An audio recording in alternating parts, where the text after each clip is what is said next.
Hi guys, and welcome to Brave Dog Training Online. Have you ever tried walking with a long line and just tangled up in a huge mess?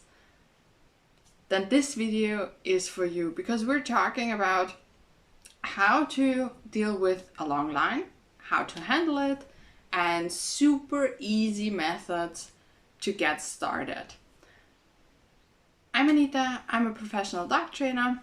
I help you build a trusting relationship with your dog to overcome fear and reactivity and teach him life skills to become a wonderful partner for your downtime.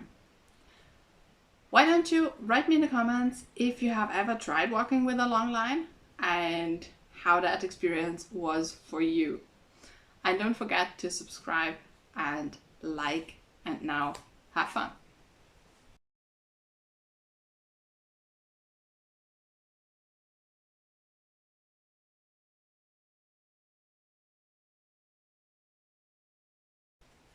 All right, so first things first. If we are working with a long line, we have to attach it to a harness. That's the most important part because having it on a collar is really extremely dangerous. I cannot tell you how horrendous injuries this can produce. All right, even to the point where the dog can break the neck. So please never put a long line on a collar, or even worse, on a head collar. Always put a long line on a harness, a well-fitting harness, because with a long line the harness might slip a little more, so you need a really well-fitting harness with a Y shape. So also no front clip harnesses. Okay? That's it. The most easy thing you can do with a long line is that you have your line. This is the dog. And then you have one hand on the line and it's relatively loose. And the other hand is just to pull it through.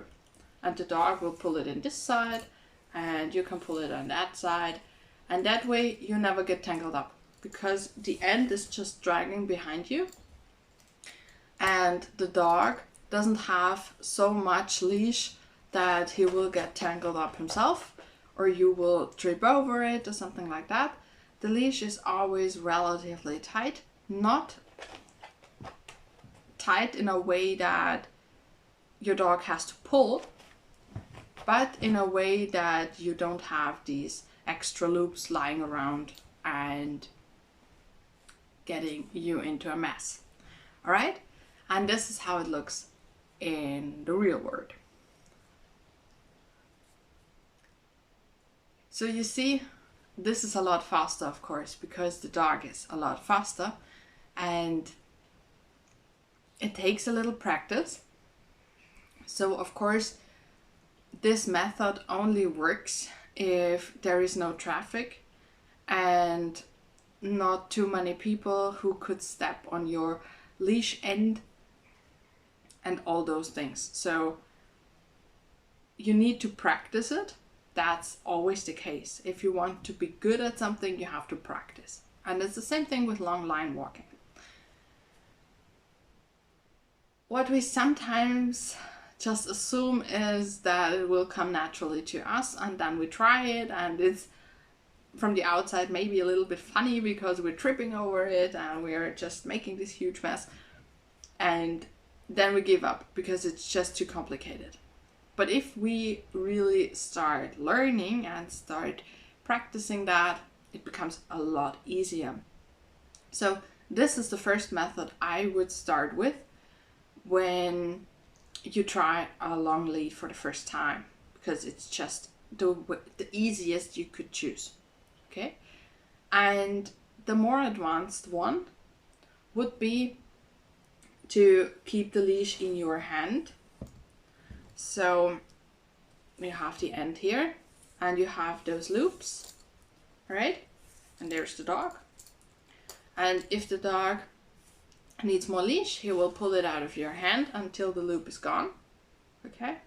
And if you need to shorten the leash, you would just glide here and make a new loop, and the leash is shorter. Okay?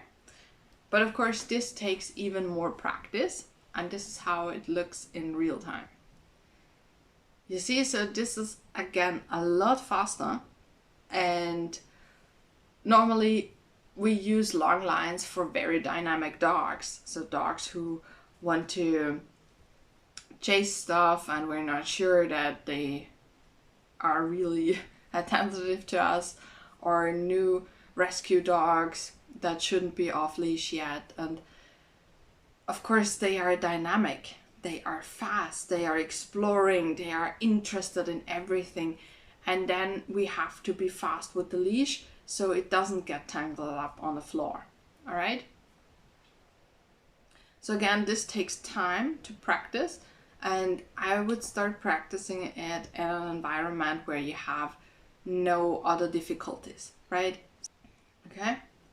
And another tip I can give you is, if we're talking about leash length, then you should always consider your dog's weight and your dog's strength, because the more powerful your dog is, the more difficult he will be to hold when he is running from end to start of the leash, right?